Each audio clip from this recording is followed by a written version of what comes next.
This is my project on Fiji and the impacts of climate change. Fiji is a beautiful country located in the South Pacific, east of Australia, and approximately 1,200 miles south of the equator.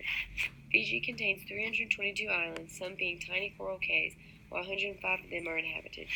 The two largest islands in Fiji are Viti Levu, meaning Great Fiji, and Vaana Levu, meaning Great Land of the People. The climate in this region is very warm all year round. It is a prime destination for a warm tropical vacation. The temperatures rarely change and typically remains from 88 degrees to 79 degrees. From March to November, the southeast trade winds bring dry weather, and then from December to April, the weather is rainy. Fiji's government is similar to the United States. Politics of Fiji take place within the framework of a representative democratic republic. Fiji has a multi-party system with the Prime Minister of Fiji as head of government. The executive power is exercised by the government. Fiji religion, a multiracial, multicultural nation, the population of Fiji is made up of a significant number of followers of all major religions. Visitors will find Christian churches, mosques, and Hindu temples throughout the country. They always offer kava tea to their guests, and it's normal to exchange presents upon meeting.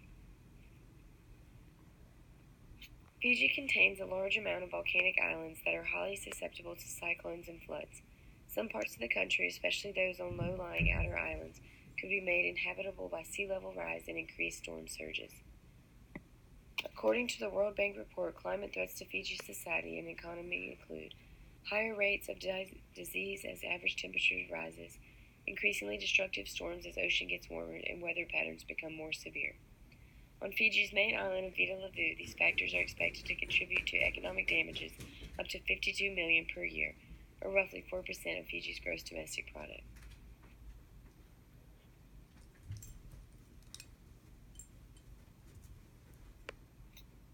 In a report, Fiji called on the world to take drastic action that limits greenhouse gases emissions while supporting action to enhance resilience.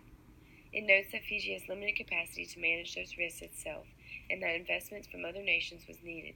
Significant sums are needed to protect the country's water, health, and educational facility, housing, and environmental assets. The agriculture and forestry sector highlighted the need for more reliable climate change projects to better determine impacts of climate change on agricultural production and forestry systems. Fiji Workshop also revealed the need to establish policy frameworks and institutional structures to effectively respond to the concerns brought in by climate change. The Department of Environment is currently working towards a climate change policy and established a climate change unit with a design climate change officer. The project will aim to support Fiji and its member countries in strengthening climate change components in the sector's policies and the development of climate change policy frameworks and plans such as national adaptation strategies.